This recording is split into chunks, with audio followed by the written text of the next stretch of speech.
Adventure into Fear with the Man Called Morbius, the Living Vampire. Issue 25. You always kill the one you love. Once, Michael Morbius was a world renowned biochemist, dying of an unknown blood disease and desperately searching for a cure. He found that cure, but in turn it afflicted him with a curse far worse than any possible disease, the curse of the blood sucking night beast, the curse of the living vampire. Stan Lee presents The Man Called Morbius. And what of vampires' blood? Day has fallen in twilight flame like an angel from on high, and now is night which holds dark sway over the heavens, night which wraps the seamy city in a sheath of sliding shadow and soft slumber, and night which provides a haven of solace for those who spurn the harsh light of day.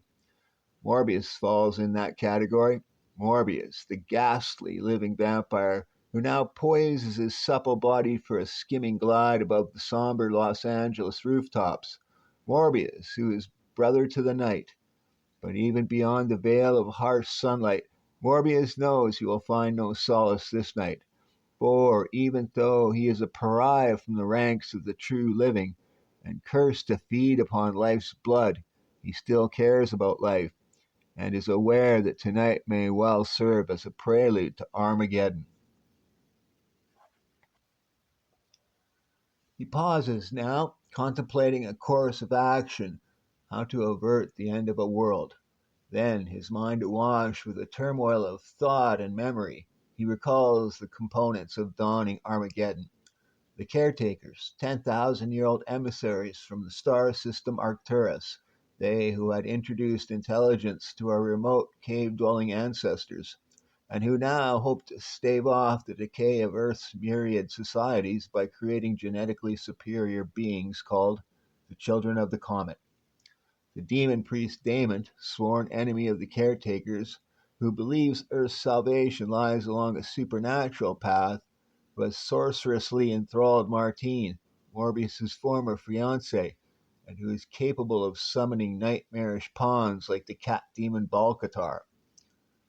Cat demons that are biologically mutated inhabitants of Arcturus, descendants of the caretakers, beings who have lost the very will to live, and living warnings of what might result from the caretakers' present genetic experiments. And finally, Blade, the Black Vampire Slayer, he who interrupted Morbius's desperate attempts to reach the caretaker and apprise them of the error of their ways.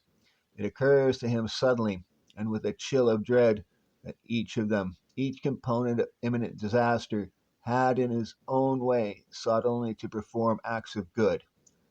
How then shall Morbius act? What must he do?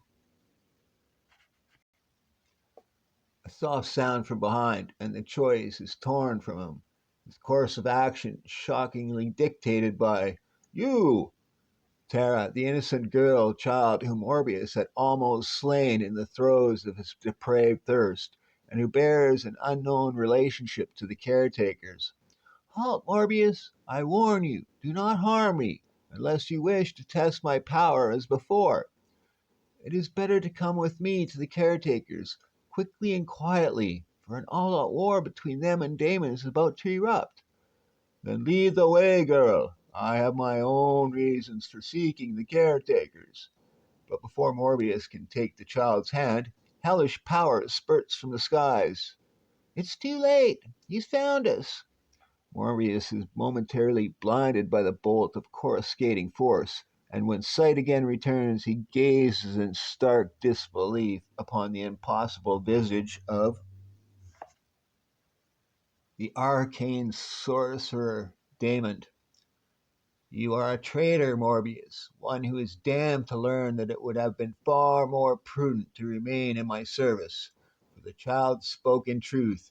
It is too late. The war has already begun, and you shall become its first casualties. Slay them, my children of the dark portals. Slay them in the name of Damon, in the name of life. Demons swarming up the side of the building, surrounding us. Too many for me to fight alone. You won't fight alone, Morbius. I will join you in my future form. Tara the child crumples to the roof, and from her mind blossoms the form of Tara the woman. Tara the child crumples to the roof, and from her mind blossoms the form of Tara the woman. Her whip cracks, signifying her emergence to life, even as the child falls limp in oblivion. Hold fast, Morbius. They are not demons, but mere vessels of flesh and blood, hiding behind cheap masks. But even flesh and blood may wield instruments of swift death, as Morbius abruptly learns. Lithely, he twists from the thrusting sword and catapults himself forward, slamming into the hideous surrogate of the demon priest.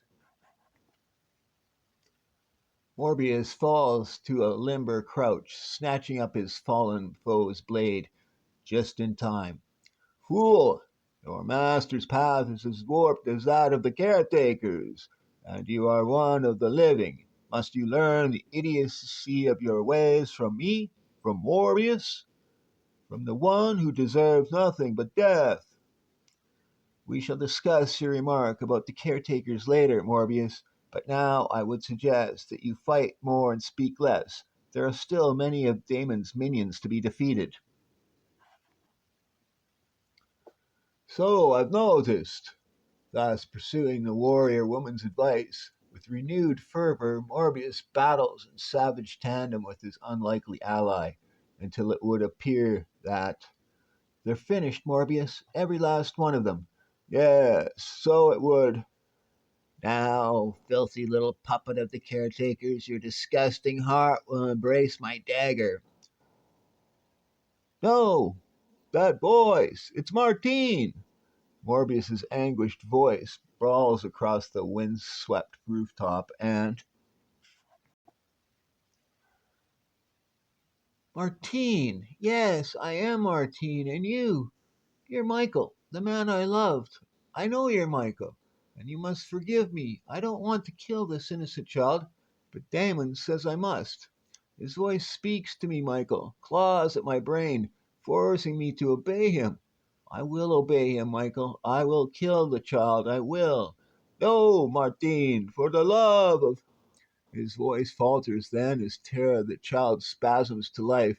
Distantly, Morbius is aware that the warrior woman simultaneously vanishes in a swirl of dissipating mist, and then his attention is riveted to the child as beams of raw psychokinetic energy leap from her distended eyes, blasting the mesmerized Martine fully in the breast, hurling her backward away from the child and toward the edge of the 17-story building's roof.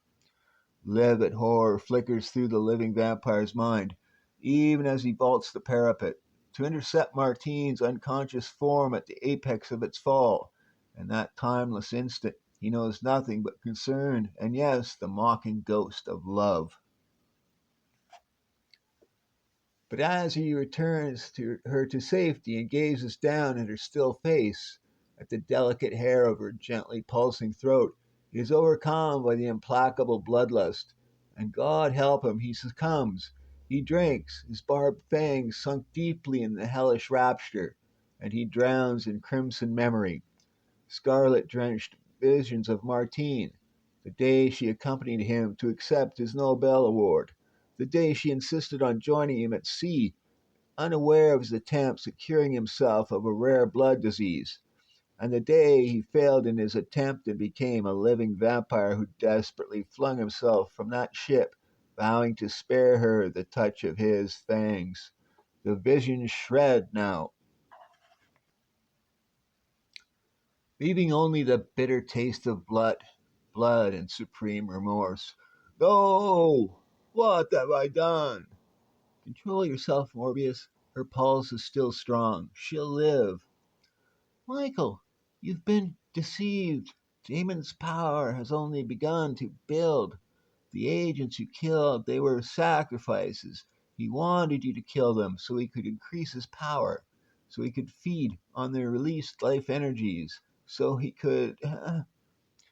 Come on, Morbius, she's passed out, and we've got to hurry if that's what she said is true. Leave her. She'll be safe here. No! I abhor the caretakers as much as I loathe Damon. Go to them if you want. I won't stop you. But I'm staying here with Martine. Then this is the proof, brothers. The one called Morbius is no longer worthy of our trust. Every moment we have hesitated, hoping he would reaffirm his allegiance to us, has been a moment jeopardizing the success of Project Second Genesis. I concur. Damon must not abort our creation of the children of the comet.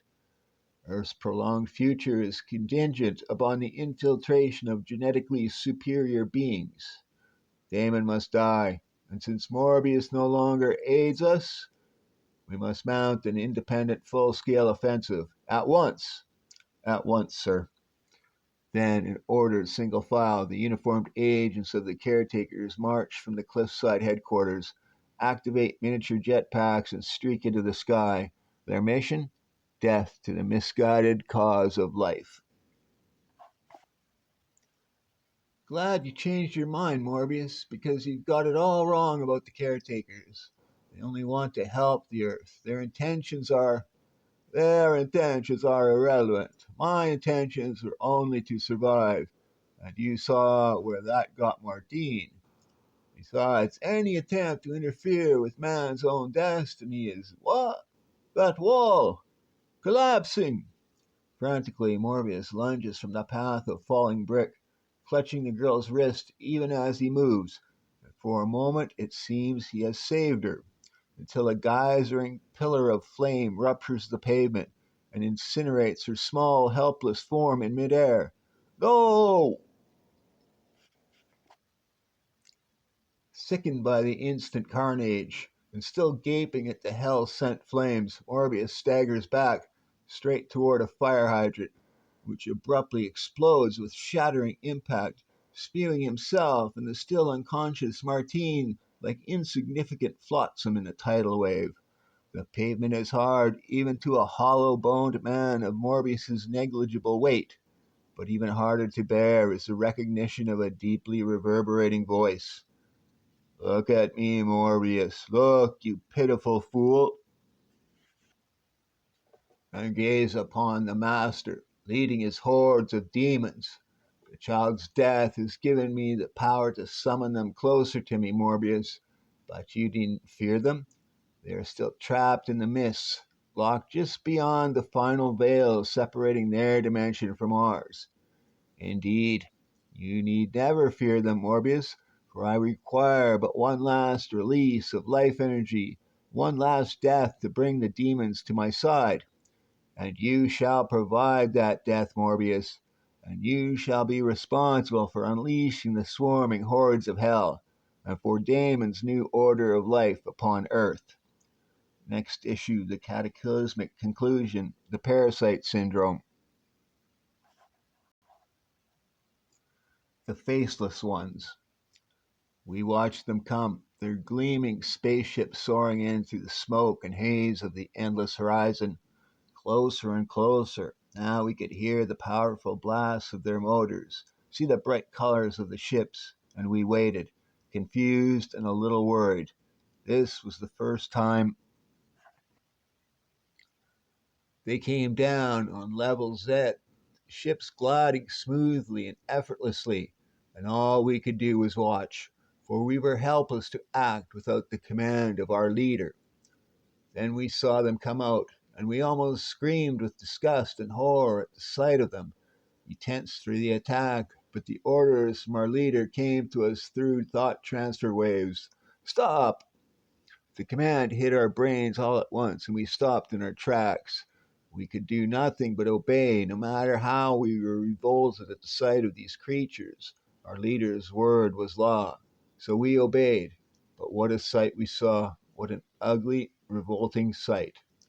Do not resist them. Welcome them. Accept them. Do not fight them. Their heads were the same shape as ours, but they had faces. Their heads had ugly holes and protruding objects on them. Eyes, mouth, noses, ears, they called them. We could tell all this because we could read their thoughts. We could always read the thoughts of the humans of Earth, as we could those of our leader. They are our guests. Make them welcome. Take them to our abode. Stranger than anything else, they looked at us with revulsion as if we were the ugly ones. Pretty revolting, eh, Jim? No faces. Yeah, but they seemed peaceful enough. What they don't know is that we had faces too, but they were handsome faces exactly like that of our leader. Imagine the first space flight from Earth and we land here. Yes, but where are we? But our faces could be seen only under certain conditions, deep in our abodes where we always were. Out here in the open, we were the faceless ones. I don't know. My calculations don't show any planets in this area. Why worry? We're alive and safe. So we obeyed the law of our leader and welcomed the visitors from outer space. We got thrown off our course when we hit that haze and smoke. Luckily, the natives are friendly, even though they are disgusting looking without faces. This one wants us to go with him. We escorted them across the outer levels, past the crass and smoking holes. The humans were cheerful and happy. They talked among themselves. They said we were foolish to try, but we came through. The first spaceship flight and a successful one. Man has come far. Soon we'll conquer the universe. We could read their thoughts, but they didn't make any sense to us. Hope they've got something to eat. I'm starved and thirsty.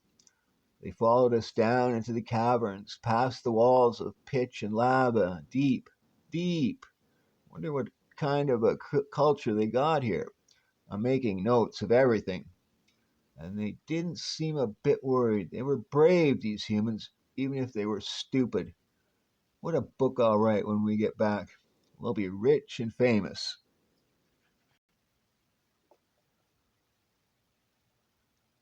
Now we were home, back where we belonged.